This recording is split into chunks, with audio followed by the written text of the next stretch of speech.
مجاہد بریلوی صاحب، کیونکہ آپ بہت سینئر ہیں تو سب سے پہلے آپ سے ہی سوال کر لیتی ہوں۔ انتہائی اہم ڈیولپمنٹ ہوئی ہے، امریکی صدر ڈونلڈ ٹرمپ نے بھارت اور پاکستان سیز فائر پر تیار ہو گئے ان کی کوششوں سے، آپ کیسے دیکھتے ہیں؟ اور ایک بڑی کامیابی ہے یہ۔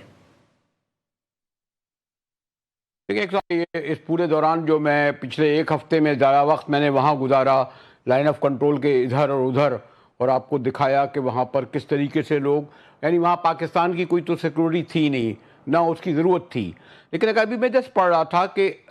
بنیادی بات انڈیا کے جھکنے کی، واپس لوٹنے کی یہ ہے کہ ان کی جو اکانومی ہے وہ تقریباً کوئی دنیا کی 5ویں بڑی اکانومی کہلاتی ہے، اور ان کا جو 1 کروڑ ٹورسٹ آتے ہیں ان سے ان کو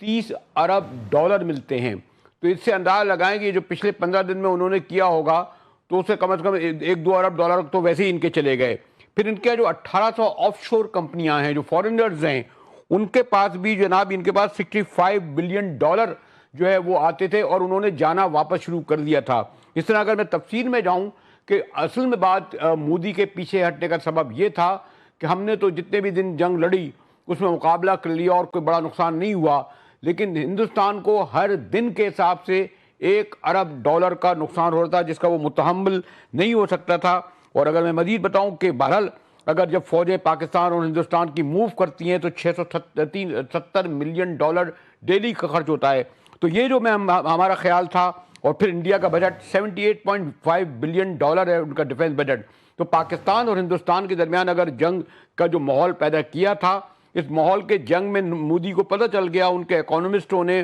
ان کے ذہین و فتین لوگوں نے، کہ جناب اگر یہ 1 مہینے وار رہی تو ہندوستان کی اکانومی کو اتنا بڑا نقصان ہوگا کہ جس سے وہ واپس نہیں آئیں گے۔ ٹھیک ہے، ہم لوگ تو چھوٹا ملک ہے، چھوٹی اکانومی ہے، پھر ہمارے جذبے جرأت وہ لڑتے ہیں، لیکن انڈیا جیسا ملک جو میں نے کہا کہ جہاں 1 کروڑ جو ٹورسٹ ہی آتا ہے جسے 30 ارب ڈالر ہوتے ہیں، تو یہ جو اگر میں نے آپ کی اور زیادہ تفصیل میں جاؤں گا، اس لیے ہمیں ابتدا میں بھی لگ رہا تھا، اور آپ کو شاید یاد ہو کہ جب بھی ہمارا ڈسکشن ہو رہا تھا تو ہمارا یہی کہنا تھا کہ انڈیا طویل جنگ کا متحمل نہیں ہو سکتا۔ وہ چاہتا تھا کہ کوئی 4-5 دن یہ تھوڑا سا ہمیں ڈرائے دھمکائے، کیونکہ خود ہی انہی کی سازش کے تحت پہلگام ہوا تھا۔ پہلگام کے واقعے پر انہیں مودی نے اتنی ہائپ کریٹ کر دی تھی کہ کچھ نہ کچھ تو کرنا تھا، لیکن انہوں نے کچھ نہ کچھ جو کیا، اور تقریباً پتہ نہیں کتنے 100 انہوں نے جو ہے راکٹ، میزائل، ڈرون ہم پر پھینکے، جن میں سے کوئی بھی کامیاب نہیں ہو سکا، ایک بھی ہمارے کسی سکا۔ ہاں بیچارے معصوم شہری مارے گئے، اور میں جب یہاں گیا تھا لائن آف کنٹرول میں ایک مسجد کے پاس 3 لوگ شہید ہوئے، کہنے لگے جناب یہاں لشکر کا کیمپ تھا، ایک آبادی کے اندر انہوں نے فائر کیا تھا۔ تو جتنی بھی انڈیا کی کوشش یہ تھی کہ مودی کی کہ وہ جو اس نے اتنا بڑا قدم اٹھایا، ہاؤ ٹو بیک، واپس آیا، لیکن جب ان کے جو میں نے کہا نا کہ جو ان کی اکانومی چلانے والے تھے، اور انہوں نے بتایا کہ 15 دن میں ہمیں اتنا بڑا نقصان ہوا، اور اگر 1 مہینے یہ اور چلا تو ہندوستان کی اکانومی کو کتنا بڑا نقصان پہنچے گا۔ اس لیے جو ہندوستان راضی ہوا ہے، اور کہتے ہیں جی ٹرمپ کو انہوں نے بیچ میں ڈالا، انیشیٹو بھی انہوں نے لیا، ہماری جانب سے کوئی پہلکاری نہیں کی گئی۔ آخری وقت تک آپ نے دیکھا انہوں نے کہ کراچی میں ملیر میں ہو رہا تھا، مریدکے میں ہو رہا تھا، آبادیوں پہ حملے ہو رہے تھے، کہیں بھی انہوں نے وار کی طرح نہیں لڑی اگر جنگ واقعی انہیں لڑنی تھی۔ اس لیے یہ جو بیک آؤٹ ہوا ہے، اسے پاکستان کی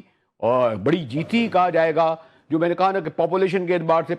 ہم سے 5 گنا زیادہ ہیں، بلکہ 10 گنا زیادہ ہیں، فوج 10 گنا زیادہ ہے، اکانومی 10 گنا زیادہ ہے۔ پاکستان کے مقابلے میں ایک چھوٹا ملک ہے، لیکن اس نے کس طریقے سے مقابلہ کر کے ہندوستان کو گھٹنے ٹیکنے پر مجبور کیا، اور یقیناً دہلی نے واشنگٹن سے رابطہ کیا ہوگا، جس کے سبب آج یہ فیصلہ آیا۔ جی